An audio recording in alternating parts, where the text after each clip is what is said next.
أمتنا تشبه بنيانا وليبقى البنيان قويا، نتعاون في الخير جميعا، نتكاتف في الحق سويا، ولننشر في كل مكان أخلاقا فاضلة عليا بسم الله والحمد لله والصلاة والسلام على أشرف خلق الله سيدنا محمد وعلى آله وصحبه أجمعين. أهلا وسهلا ومرحبا بكم أعزائي المشاهدين والمشاهدات في برنامجنا. من هنا نبدأ الحلقة الثانية في موضوعنا كيف نحول التغييرات إلى حياة أفضل، وكيف نستفيد من هذه التغييرات اللي تمر بنا. يمكن تحدثنا في الحلقة السابقة كيف تطورات ومراحل النمو وكيف يحصل هذا التغيير، لكن نحن كأولياء أمور وكموجهين من ناحية تربوية من ناحية تعليمية كيف نوظف هذا التغيير إلى يكون بحيث أنه يكون هو تغيير إيجابي ويساهم في تكوين الشخصية القوية، الشخصية الإيجابية. اليوم إن شاء الله حنتناول جانب آخر اللي هي ضمن التغييرات اللي تحصل لنا في حياتنا. يعني هنالك كثير من التغييرات في حياتنا العامة، تغييرات اجتماعية، اقتصادية، صحية، تغييرات سياسية، تغييرات في أوضاعنا من كل النواحي، تغييرات تكون في أمورنا الخاصة بنا نحن. ناخذ جانب التغييرات اللي تحدث بالنسبة لأدوارنا في الحياة. تغييرات اجتماعية مثلا، نحن كنا آخر مرة تحدثنا عن موضوع المراهقة، ثم يأتي مرحلة أخرى اللي هي مرحلة الرشد، اللي يبدأ الإنسان يتطلع لتكوين أسرة. من ضمن التغييرات الاجتماعية وهي تغييراتنا في أدوارنا في الحياة اللي هي الحياة الجديدة، تكوين أسرة، الزواج. كيف يكون هذا الانتقال؟ كيف يكون هذا التغيير إيجابي؟ كيف الشاب والشابة ويستعد لهذا التغيير ويكون داخل على حياة جديدة فيها أدوار جديدة، فيها مسؤوليات جديدة. وده اللي نحن نلاحظه الآن. يمكن ظهرت كثير من المشاكل الاجتماعية ليس فقط في مجتمعنا لكن حتى في بقية المجتمعات اللي الآن يمكن تعيش في دول في شتى العالم. مشكلة هي ظاهرة الطلاق والتفكك الأسري. كثير من المشاكل الآن تجد أنه كل مرة تسمع مثلا واحد تزوج ولم يمضي على زواجه 3 شهور أو 4 شهور، تسمع بعد شوية حصل طلاق وانفصال. تعتبر هذه من الظواهر الاجتماعية اللي تحتاج مننا وقفة ونحتاج أن نحن نناقشها. هذا التغيير اللي يحدث الآن في بنية المجتمع نفسه، في بنية الأسرة نفسها، أكيد من الشيء يمكن يحتاج مننا بصراحة أن نحن نناقش هذا الموضوع.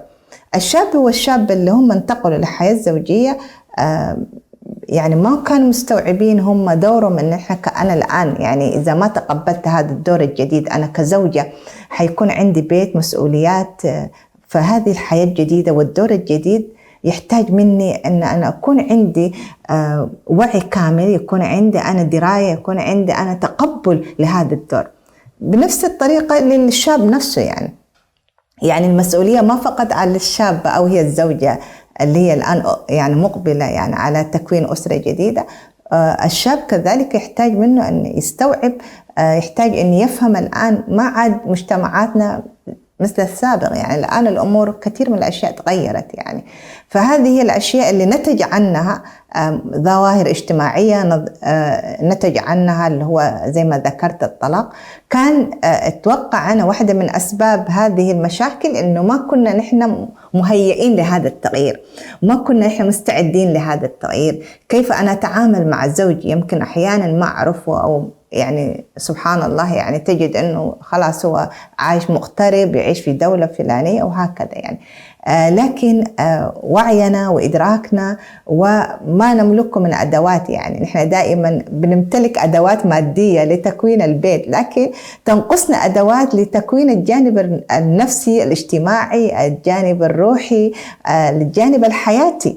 فهذه من الأشياء اللي هامة جدا ونحن نهيئ لها. وأنا كثير في بعض الدول مثلا زي ماليزيا عندهم برنامج أنه يهيئوا الشباب للحياة الزوجية. ففي دورات وفي يعني دراسة وفي الدولة تنفق في هذا المجال. هذه تكون واحدة من الأشياء اللي معناها نحن نهيئ لهذا التغيير، نحن مهدنا لهذا التغيير، وده شيء طبيعي. يعني حتى المزارع لو هو عايز يزرع ويكون عنده محصول جيد لابد أن يهيئ هذا التغيير بالنسبة للأرض، يهيئها بطريقة صحيحة حتى يكون عنده منتج صالح ومنتج يعني نافع ويستفيد منه. يعني في تغييرات أخرى كذلك في أدوارنا أو تغييرات اجتماعية اللي هي الاقتراب. يعني نحن يمكن ذكرنا في البداية اللي هي تكوين الحياة كيف يكون، وهذا التغيير كيف نتعاطى وكيف نتعامل معه.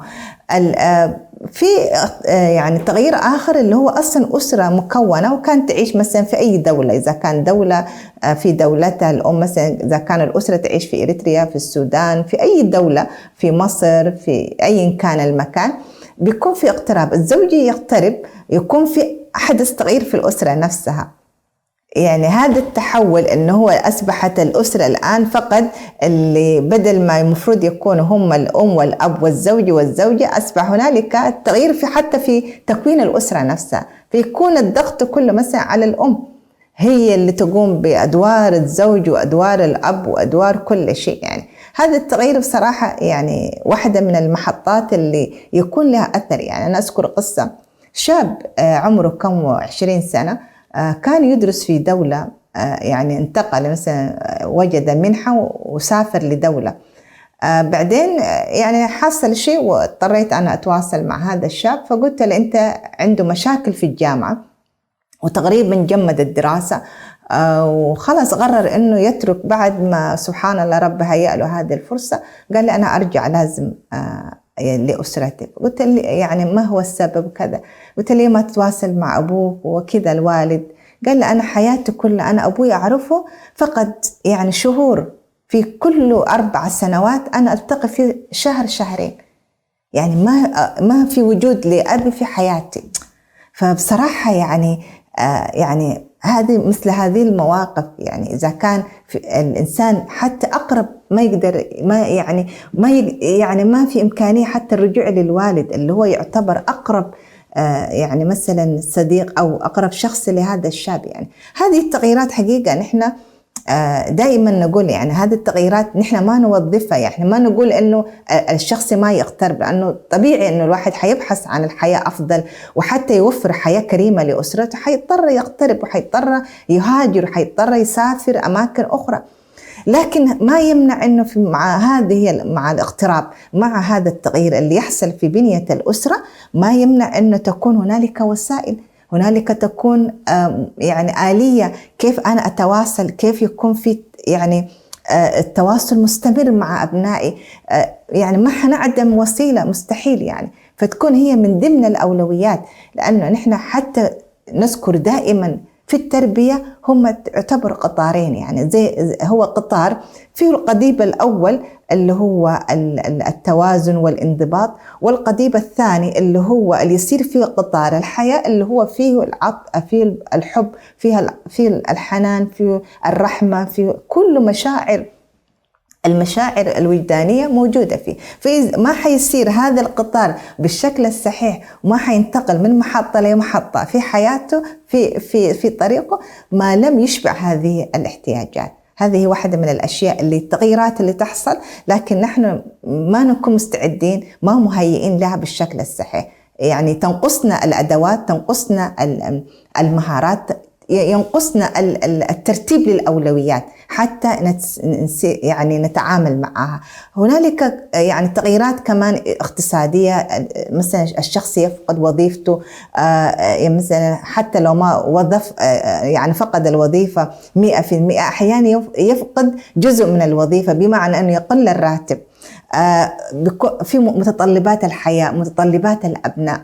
هذا التغيير اللي يحصل، والآن يمكن الكثير يعاني من هذه المشكلة اللي هي الوضع الاقتصادي الحاصل في العالم بشكل عام وفي مجتمعاتنا بشكل خاص. يعني نتج عنه أشياء ثانية. يعني فكيف نتعامل نحن مثلا إذا كانت أنا كنت أصرف مبلغا ما حتى في احتياجاتي أبدأ أنا كيف هذا التغيير ممكن يكون، ربما يكون تغيير إيجابي، بمعنى أنا أصبحت أقتصد أكثر، أصبحت أوفر أكثر، أصبحت أنا أدخر مال أكثر، أصبحت إنه أنا أنظر لاحتياجاتي من ناحية عقلانية أكثر. فأحيانا زي ما ذكرت نحن هذه التغييرات اللي تحصل يمكن أحيانا تدخل 5,000، أو نفترض إنه الشخص اللي عنده $1,000 في الشهر أحيانا يستطيع أن يوفر منه مبلغ يعني يكون يقدر يقضي احتياجاته كلها بنفس القدر. حتى لو كان دخله $500 الإنسان عنده الإمكانية يستطيع أن يتكيف. هذه واحدة من سمات الإنسان، أنه يستطيع أن يتكيف، أن يتأقلم، أن يتعامل مع هذه التغييرات. إذا كنا نحن نتعامل ونتكيف مع فصول السنة، ومع يعني مع الصيف، مع الشتاء، مع الخريف، فعندنا إمكانية كذلك نهيئ يعني من كل النواحي ماديا نستعد لهذا التغيير. هنالك تغييرات أخرى كذلك اللي هي تغيير صحي، يعني أحيانا تمر به فترات، منا ما تمر عليه فترة وإلا يصاب ببعض الوعكات، ببعض الأمراض المزمنة، لكن تقبلنا لهذا التغيير، تعاملنا معه، تكيفنا معه، نتعاطى معه بطريقة بتكون أكثر علمية وأكثر عقلانية، نستطيع أن يكون هذا التغيير إن لم يكن حتى أحيانا يعني ننظر إليه إيجابيا، لأنه ننظر نحن يعني من ناحية إيجابية لهذا التغيير مثلا صحي، أكيد هو شيء نوع من الابتلاء، لكن ننظر فيه إنه رحمة الله، إنه هذا الابتلاء، إنه هذا المرض ربما يكون عنده يعني رفع درجات للمؤمن، يكون عنده يعني يرفع مستوى الجانب الروحي والتقرب إلى الله سبحانه وتعالى. في قصة أنا أتذكر يعني واحدة من الأخوات يعني كانت تقول أنا تغيرت حياتي بعد صديقة، هي صديقة يعني حميمة بالنسبة لهذا الأخت، سبحان الله، بعد الوضوع أو أنجبت بنتها طفلتها توفت بعد الولادة بشهرين. فتقول يعني كانت هي من أقرب الأصدقاء، يعني من الصديقات الحميمات بالنسبة لي أنا. فكون أن أفقدها، الفقد يعتبر من التغييرات اللي تحصل للإنسان يعني. فتقول هي يعني حصل تغيير في حياتي شيء لا يوصف. يعني أنا كنت يعني في السابق أنه ما أهتم في عباداتي، في أشياء كثيرة، لكن فقد العزيز وفقد إنسان يعني تعتبر يعني صديقة حميمة، كان بالنسبة لي أنا هذا التغيير وهذا الفقد كان يعني غير حياتي إلى جانب يعني ناحية إيجابية. يعني تقول أنا نظرت للحياة بمنظار مختلف تماما، يعني كنت يعني في أمور كثيرة ما كنت أستوعبها بالشكل الصحيح. فهذه واحدة من الأشياء اللي كيف هذا التغيير، كيف هذا الفقد وهذا الابتلاء غير هذه الأخت من وضع لوضع، كيف جعل يعني يمكن جعلها تنظر للأمور بمنظار مختلف تماما يعني. فهذا هو اللي ممكن نحن دائما نتحدث فيه، كيف هذه التغييرات اللي تحدث لنا يعني أحيانا بعد الأخوة، سبحان الله يعني قد يكون هو ربي أنعم عليه بالمال والبنون وهكذا يعني، وهي زينة الحياة الدنيا، لكن قد تأتي بعد الابتلاءات، بعد الحوادث، ويفقد الإنسان يمكن في حادث أسرة بأكملها يعني، ويحصل هذه الأشياء حتى على مستوى الشعوب، على مستوى الأمم. يعني كثير من الشعوب اللي هي تتعرض لمشاكل، لحروب، لإبادات، لأشياء كثيرة جدا يعني مهددة حياة وجودهم في الحياة.